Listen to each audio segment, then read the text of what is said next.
un coup de fil à son amie scénariste Aurélie Rumeur pour peaufiner son rôle dans un podcast humoristique La Pilule, pastille visible dès mars sur les réseaux sociaux, dans lequel elle campe deux sœurs pharmaciennes. Un dernier coup d'œil à son texte sur le cancer en prévision d'une pièce La Voix des femmes, à l'affiche en mai aux côtés d'une pléiade de comédiennes, une entrevue avec l'association des Bonnes Fées aux côtés de Sylvie Tellier. Nathalie s'enivre de ses nombreux rendez-vous professionnels. Étape du deuil nécessaire. Presque vitale. À l'approche du 2 mars. Date du décès il y a un an de Jean-Pierre Pernaut à l'âge de 71 ans, elle ressent encore plus douloureusement le manque. Elle absence. Le chagrin et une colère envers ce qu'elle nomme une injustice. Pourtant, je dois aller de l'avant et continuer à vivre comme le souhaiterait Jean-Pierre, nous glisse-t-elle, dans sa nouvelle maison à Antony. Ses confidences sur ses hauts et ses bas vertigineux. Gala, comment s'organise votre vie sans Jean-Pierre? Nathalie Marquet-Pernaut, j'ai déménagé comme prévu en juin dernier. Je vis désormais à Antony, 92, dans une maison que nous avions choisie Jean-Pierre et moi. Nous avions hésité entre cette propriété et une autre à Saint-Non-la-Bretèche, dans les Yvelines aussi. Cette dernière le rapprochait de son fils aîné Olivier. Cependant, après réflexion, nous avons décidé d'acheter ici car elle est plus pratique pour nos déplacements. Jean-Pierre a pu la visiter le 17 décembre 2021. Il ne l'a jamais revue. Malheureusement. Gala, pourtant sa présence est partout, j'imagine. N.M.P. Oui, il n'y a pas une pièce sans un objet, une photo. Dans la cuisine, CST un grand portrait de lui au-dessus de la télé, ici, dans le salon, une statuette et j'ai même placé son bonsaï qu'il aimait en près d'un arbre dans le jardin. Et puis il a sa chambre, pour lui. Silence, avec ses affaires de l'armée, quelques-unes de ses fameuses chemises bleues qu'il portait lors de ses JT, ses sets d'or, sa première lampe lorsqu'il travaillait à l'Ortief et qu'il gardait affectueusement. CST peut être difficile à comprendre. Jean-Pierre est toujours près de moi et j'avais besoin qu'il ait une chambre à lui. Mes enfants s'y rendent aussi quand ils ont besoin d'un moment de solitude. Gala, vos enfants ont pris leur envol, Lo a son appartement à Paris près de son école d'architecture, et votre fils poursuit ses études dans une école de commerce à Lille, voire encadré. En plus de l'absence de Jean-Pierre, il y a ce nid vide à affronter. N.M.P. Non, je veux vous dire que j'ai des enfants extraordinaires. Dès qu'ils le peuvent, ils essaient de venir me voir. Ils me soutiennent énormément. Ils sont extrêmement sensibles. Je sais qu'ils connaissent des moments de grand chagrin et chacun à sa façon l'exprime. Tom est pudique, Lou en apparence, un peu moins, mais l'un comme l'autre pleure leur père. Je le sais. Ma fille veut se montrer forte, elle essaie de m'imiter, en gardant le sourire tout en se noyant dans mille activités pour ne pas sombrer. Et ce n'est pas toujours facile. Malgré tout, je veux qu'ils s'inscrivent dans la vie. Je leur dis souvent que Jean-Pierre ne cesse pas autant d'aimer pour qu'ils baissent les bras. J'ai aussi la chance de ne pas être totalement seule car ma meilleure amie Muriel Belgi habite dans un appartement au dernier étage de la maison. Elle me connaît par cœur et sait quand j'ai besoin de partager, d'échanger ou, au contraire, quand je ressens le besoin de m'isoler. Gala, vous affrontez tous ce temps du deuil. incompressible. N.MP, oui, et j'ai toujours autant de mal à me rendre compte que Jean-Pierre est mort. Pour moi, il est toujours près de moi, je lui parle tous les jours et parfois, je suis même dans un dialogue imaginaire. Vos lecteurs vont peut-être me prendre pour une folle, mais nous étions si fusionnels. Et puis, je crois en la vie après la mort. Je perçois de nombreux signes depuis sa disparition. Droit d'auteur Dominique Jacovi de sa famille, sa femme Nathalie Marquet, leur fils Tom Pernaut, Lou Pernaut et son petit-fils Léo, dernier JT de Jean-Pierre Pernaut sur TF1 après 33 ans de présentation. Paris, le 18 décembre 2020. Gala, vous avez dit dans un podcast que vous êtes presque étonné de l'amour qu'il vous portait. Racontez-nous. N.MP, oui, j'ai découvert qu'il parlait sans cesse de moi au travail, à TF1. Différentes personnes me l'ont confirmé et notamment Evelyne Delia. Cela m'a bouleversé. Gala, en doutiez-vous? N.MP,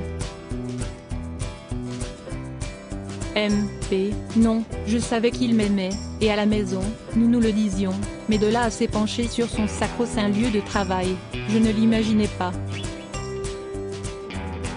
Nous étions ensemble depuis 20 ans, je ne pensais pas qu'il en parlait autant, au boulot.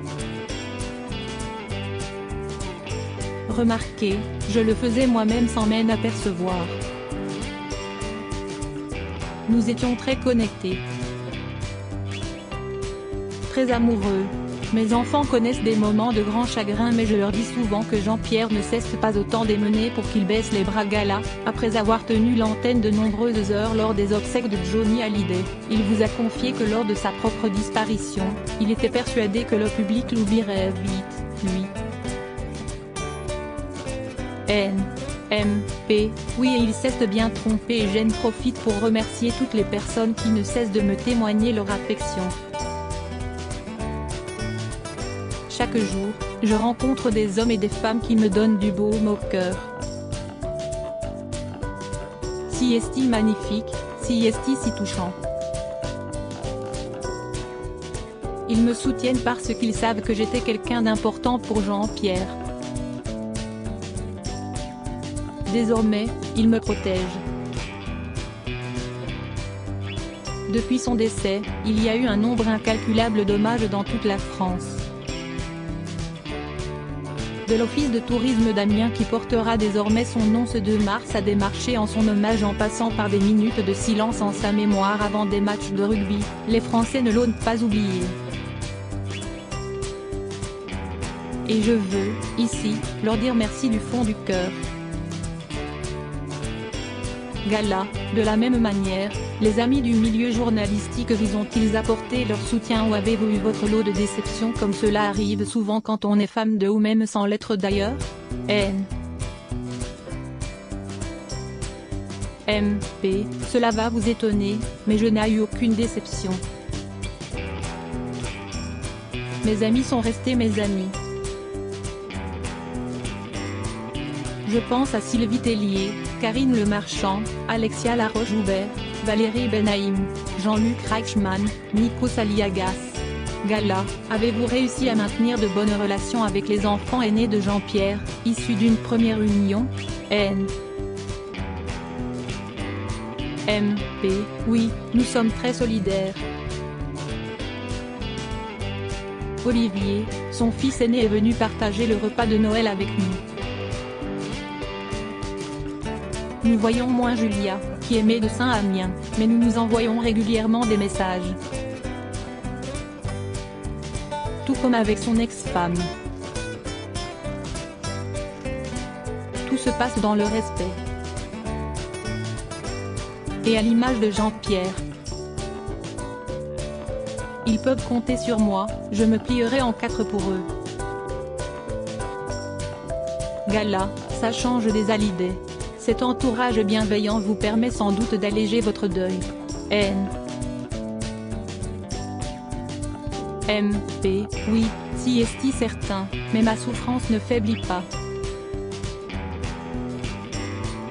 Tout le monde me dit qu'avec le temps, elle s'atténue. Pour l'instant, je ne trouve pas. J'ai un manque énorme. J'ai besoin qu'il me serre dans ses bras, d'entendre sa voix, son rire. Je n'accepte toujours pas ce deuil. Je suis encore en colère par moments. Oui, je suis encore en colère Gala. Pourquoi? MP, parce qu'il s'est battu comme un lion contre son cancer du poumon et il est mort d'autre chose. Ce n'est pas normal. Quand il a été hospitalisé, il n'avait plus de traces de cancer mais des problèmes de coagulation. Il est resté un mois à l'hôpital et personne ne comprenait la cause. Oui, je suis encore en colère. Gala, la colère n'a aidé pas à aller de l'avant. MP, je sais et je ne le suis pas tout le temps. Mais on approche des 1 an de sa disparition, de ce mois d'hospitalisation, du 22 février, jour de nos fiançailles. Et je me dis sans cesse, qu'aurais-je dû faire? Et si on avait fait de mauvais choix médicaux? Parfois, ça me prend aux tripes et je me mets à pleurer. Je redéroule le fil de l'histoire. Et puis, je me reprends comme l'aurait souhaité Jean-Pierre. Tout le monde connaît cet état du deuil, cette déflagration intérieure, ces doutes qui vous tenaillent. Alors, j'avance à mon rythme. Gala, vous vous projetez en tant que femme? MP, vous voulez dire sur le plan sentimental? Gala, oui, pardon si la question vous paraît hors de propos. MP, écoutez, ça me paraît surtout impossible, je l'aille trop dans la tête, j'aurais l'impression de le tromper. Pour l'instant, seul m'importent mes enfants, le travail et mes chiens. Mes amis me disent que je suis encore jeune et que si je rencontrais quelqu'un, si est-ce Jean-Pierre qui le mettrait sur ma route. Disons que je ne suis pas prête à le remplacer. Gala, en parlant de remplacement, regardez-vous le JT de Marie-Sophie Lacaro? MP, oui, ça m'arrive et j'ai une drôle de sensation. Elle travaille très bien, mais pour moi, personne ne pourra le remplacer. Si est toujours son siège, TF1, sa deuxième maison. Droit d'auteur Cyril Moreau. Tom Pernaut sort du silence cadet des enfants de Nathalie et Jean-Pierre Pernaut. Tom, 19 ans, termine sa deuxième année dans une école de commerce, à Lille. Une scolarité sans accroc qui comblait de fierté son père pour qui le travail et le sens de l'effort étaient essentiels.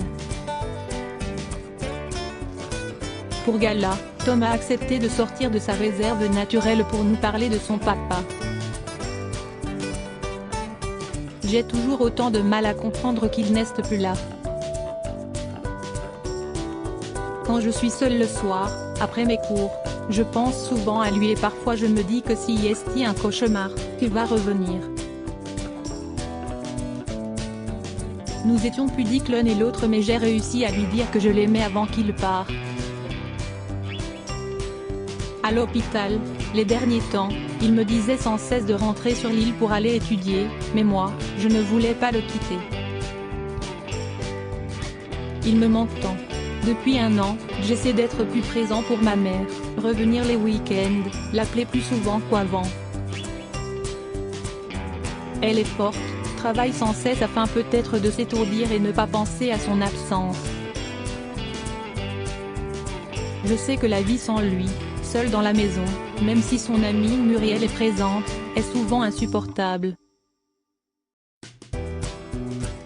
J'aimerais que vos lecteurs sachent qu'il a été un père toujours soucieux du bonheur de sa famille au grand complet. Un homme qui aimait son pays, son travail, sa femme, ses enfants. Cet article est à retrouver dans Gala N Degré 1550 disponible dans les kiosques ce jeudi 23 février 2023. Crédit photo, Rachid Bellac.